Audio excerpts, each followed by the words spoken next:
مولانا مصطفیٰ صاحب آپ کے لیے محتاج تعارف نہیں ہیں، آپ کے یہاں کئی بار آ چکے ہیں، اپنی عمر کے لحاظ سے اگرچہ کم ہیں لیکن اپنی فضیلت کے اعتبار سے اور اپنے کام کے اعتبار سے بڑھے ہوئے ہیں۔ انسان کو اس کی عمر نہیں بڑھاتی ہے۔ بعض سیانوں کا کہنا ہے، بعض دانشوروں کا کہنا ہے کہ تم اگر ہمارے عمر کی وجہ سے ہماری عزت کرتے ہو، اس میں میرے لیے کوئی عزت کی بات نہیں ہے، اس لیے کہ عمر کو بڑھانا اور گھٹانا یہ ہمارے ذمہ نہیں ہے۔ ہم نے اللہ کو اپلیکیشن اور درخواست نہیں دی تھی کہ ہمیں تھوڑا سا پہلے پیدا کر دیجئے گا۔ عمر کی وجہ سے عمر خود بخود بڑھتی ہے، لہٰذا عمر بڑا ہونے کی وجہ سے اگر کوئی ہمارا احترام کرتا ہے، اس میں ہمارے لیے زیادہ احترام نہیں ہے۔ ہمارے لیے تو احترام اس بات میں ہے کہ آدمی ہماری اپنی کسبی چیزوں کی وجہ سے جو ہم نے کمائی ہے، جو ہم نے محنت سے حاصل کی ہے، اس چیز کی وجہ سے ہمیں سراہا جائے، ہماری عزت کی جائے۔ مولانا مصطفیٰ صاحب کی اس کسبی خوبی کی وجہ سے ان کو سراہا جاتا ہے۔ درسیات پر ان کی جو مہارت ہے، اور درسیات پڑھے ہوئے تو بہت سارے لوگ ہوتے ہیں، لیکن اس کو پڑھا لینا اور پڑھانے کی ٹیکنک جاننا اور اس کی ترکیب اور تدبیر جاننا اور بچوں میں منتقل کر دینا، یہ اصل چیز ہے۔ ماشاءاللہ مولانا مصطفیٰ صاحب اس کسوٹی پر پورے اترے ہیں جو ایشیا کی عظیم یونیورسٹی دارالعلوم دیوبند ہے۔ ان کے پڑھائے ہوئے جو طلبہ ہوتے ہیں الحمدللہ دارالعلوم دیوبند میں وہ اطمینان کے ساتھ الحمدللہ ان کا داخلہ ہوتا ہے۔ میں آپ سے کہتا رہتا ہوں کہ یہ جو دیواریں ہیں اس کی رونق آپ کو نظر آ رہی ہوگی، اس کا رنگ نظر آ رہا ہوگا، اس کا پلاسٹر نظر آ رہا ہوگا۔ نظر تو پلاسٹر آتا ہے، نظر تو رنگ آتا ہے، نظر اس کے قمقمے اور اس کے بلب آتے ہیں، نظر اس پہ کیا گیا نقش و نگار آتا ہے، لیکن آپ کو معلوم ہونا چاہیے یہ سارا نقش و نگار اور یہ سارا رنگ روغن ٹکا ہوا ہے اس دیوار پر، اس اینٹ کی دیوار پر جو دیوار کھڑی ہے اور جس کے بلبوتے پر یہ چھت اس پر قائم ہے۔ ٹھیک اسی طریقے سے آپ جتنی بھی خارجی چیزیں حاصل کرتے ہیں، بہترین تقریریں کر لیں، آپ بہترین نظمیں پڑھ لیں، آپ اور بہت سارے کام کر لیں، لیکن جب تک آپ کی درسیات مضبوط نہیں ہوگی اس پر نقش و نگار کسی کام کا نہیں ہے۔ جیسے ریت کی دیوار پر بہت زیادہ بھروسہ نہیں کیا جا سکتا، آپ کی درسیات اگر کمزور ہے اس کا نقش و نگار زیادہ دن نہیں رہ سکتا۔ یہیں پہ آپ کا قریب میں مدرسہ ہے، ان کی دیواروں کو نمک کھائے ہوئی ہے، تو آپ دیکھ لیجئے اس کو کہ اس دیواروں پر آپ رنگ کر دیجئے، 2 سے 3 مہینہ کے بعد سارا رنگ و روغن اس کا جھڑ جاتا ہے۔ اس لیے رنگ کے قائم رکھنے کے لیے جو چیز ضروری ہوتی ہے وہ دیوار ہوتی ہے، دیوار کا بہترین پلاسٹر ہوتا ہے۔ لہٰذا اس وقت ہمارے بعض اکابر جس میں سے حضرت مولانا زبیر احمد صاحب مدرسہ اشرف العلوم کنوا، ان کا نام ہم بڑے فخر کے ساتھ لیتے ہیں کہ کسی کو مقرر ہونے پر فخر ہے اور کسی کو خطیب ہونے پر فخر ہے، کسی کو نعت خواں ہونے پر فخر ہے، کسی کو مقالہ نگار اور مصنف ہونے پر فخر ہے، لیکن مولانا زبیر صاحب کو اگر فخر ہے تو اس بات پر فخر ہے کہ میں ایک بہترین مدرس ہوں اور تدریس میں انہوں نے نمایاں مقام حاصل کیا۔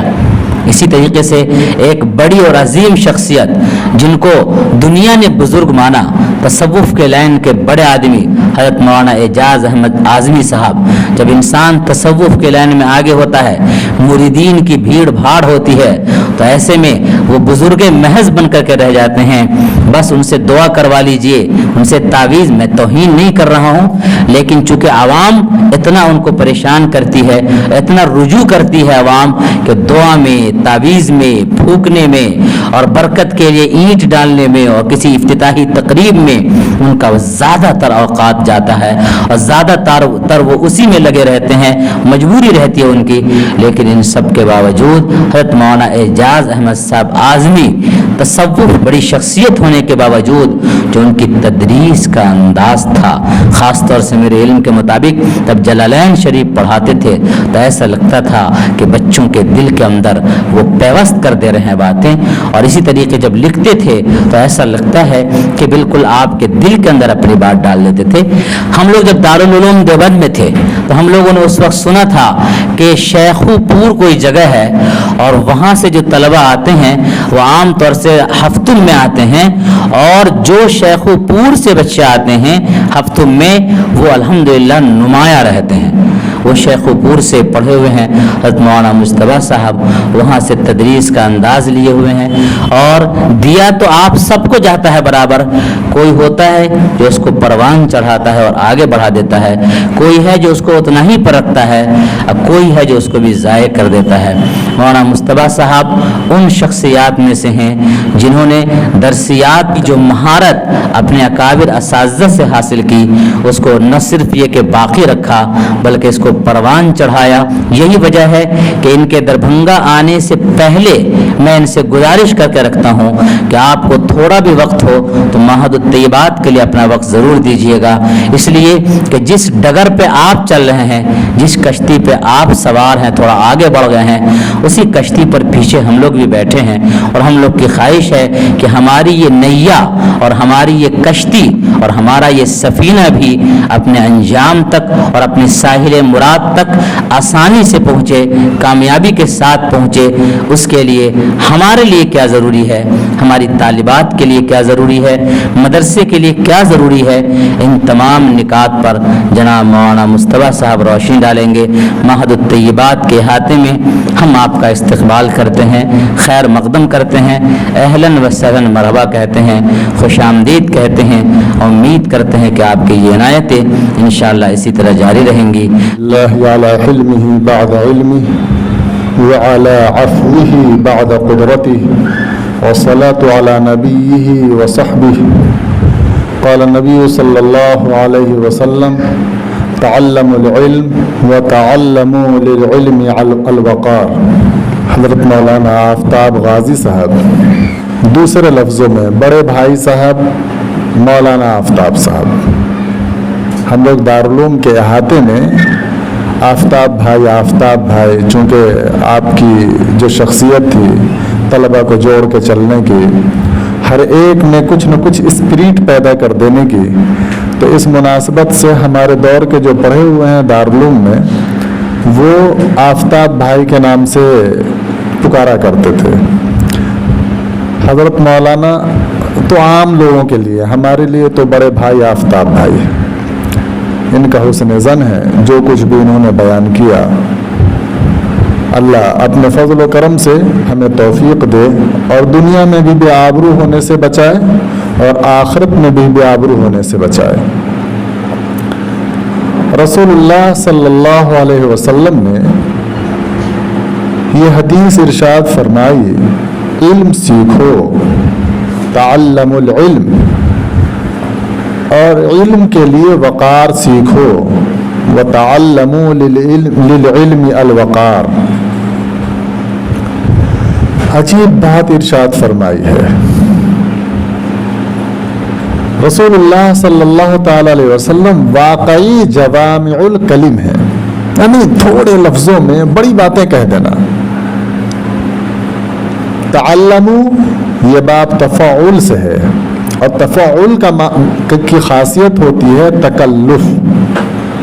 مطلب یہ ہے کہ علم سیکھو, سیکھنے میں دشواری آئے گی,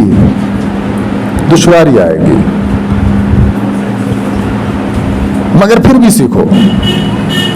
علم سیکھو, سیکھنے میں دشواری آئے گی مگر پھر بھی سیکھو, تکلف کرو, لگاؤ اپنے کو. اور اسی طریقے سے علم کے تقاضوں کے مطابق جینا سیکھو. وتعلموا للعلم الوقار, علم کے تقاضوں کے مطابق جینا سیکھو.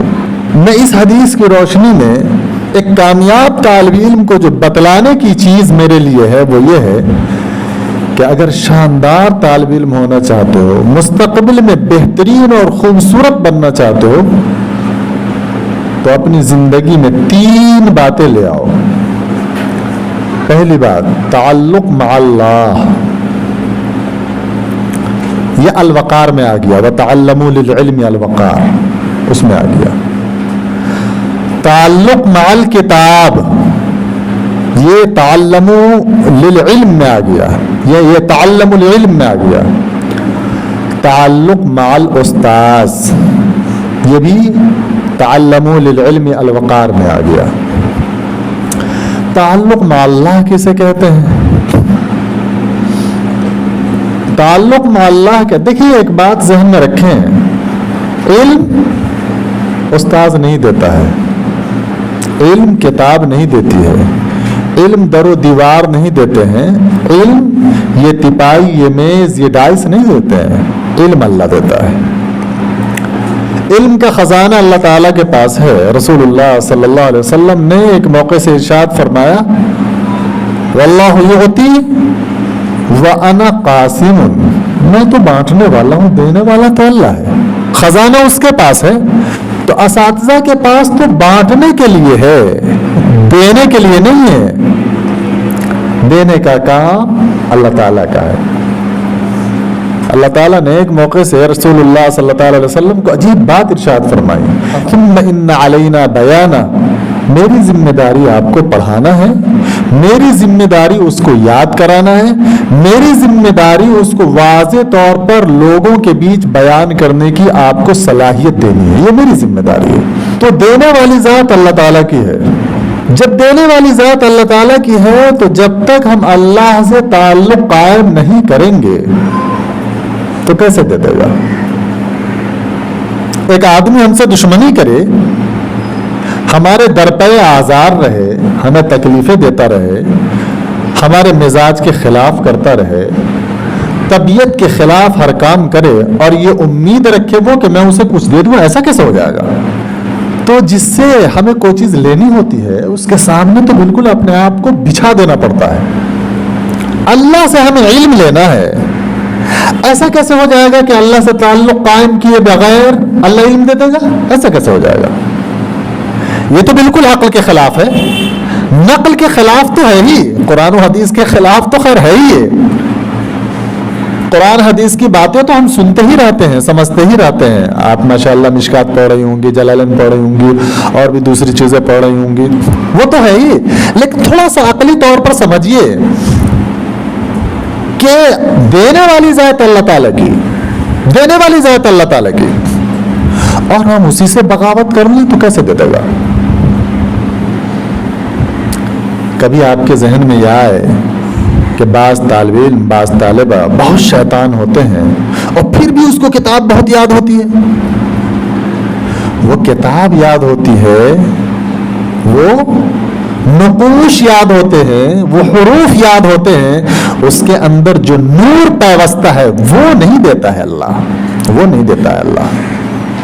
اللہ تو اسی کو دے گا، اللہ اسی کو دے گا، علم اللہ اسی کو دے گا جس کا تعلق اللہ سے مضبوط ہوگا. اس لیے کہ علم وہ نور الہی ہے، علم وہ نور الہی ہے جو مومن کے صاف ستھرے دل پر اترتا ہے. اور مومن کا صاف ستھرا دل اسی وقت ہوگا جب اللہ سے تعلق قائم کرے گا. اللہ سے بغاوت کر لے تو دل گندا ہو جائے گا. جب دل گندا ہو جائے گا تو اللہ اپنے فضل سے جو علم کا نور دے سکتا وہ نہیں دے گا. اور جب وہ نہیں دے گا تو نقوش کے علوم، حروف کے علوم، الفاظ کے علوم اس کے لیے وبال جان تو بن سکتے ہیں، وبال جان تو بن سکتے ہیں، پریشانی کا سبب تو بن سکتا ہے. اس کے ذریعے نہ دنیا میں نجات ملے گی نہ آخرت میں نجات ملے گی. تو علم سیکھنا ہے تو پہلا کام یہ کرنا ہے، ہم کو مستقبل میں بڑا بننا ہے، ہم کو مستقبل میں کارآمد بننا ہے، ہم کو مستقبل میں بافیض بننا ہے، ہم کو مستقبل میں آنے والے زمانے میں فیوچر میں بہت نمونے کا انسان بننا ہے. تو یہ بات بہت اچھے طور پر یاد رکھیں کہ اللہ سے تعلق قائم کریں. اس کی ضرورت تو ہر زمانے میں ہے، لیکن یہ جو زمانہ ہے اس میں کچھ زیادہ ضرورت ہے. یہ جو زمانہ ہے نا اس میں کچھ زیادہ ضرورت ہے.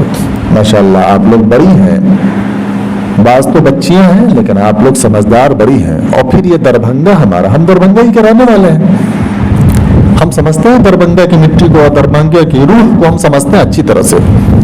دربھنگا کے لوگ زمانے سے قریب 20-25 سال آگے ہیں، پیچھے نہیں ہیں. اپنی سوچ اپنی فکر کے اعتبار سے زمانے سے 20-25 سال آگے ہیں. جب بڑے آگے ہوتے ہیں تو بچے تو آٹومیٹک آگے ہوتے ہیں. حالات کیا ہیں ملک کے؟ جو بچیاں ہماری بہنیں کن کن خرافات میں مبتلا ہے, اپنے ایمان سے ہاتھ دھو بیٹھ رہی ہیں. وہاں دعوت و تبلیغ کا کام کرنے آفتاب بھائی نہیں جائیں گے, آپ کو جانا ہے. یہ ٹیم اس لیے تیار کر رہے ہیں کہ گھروں میں گھس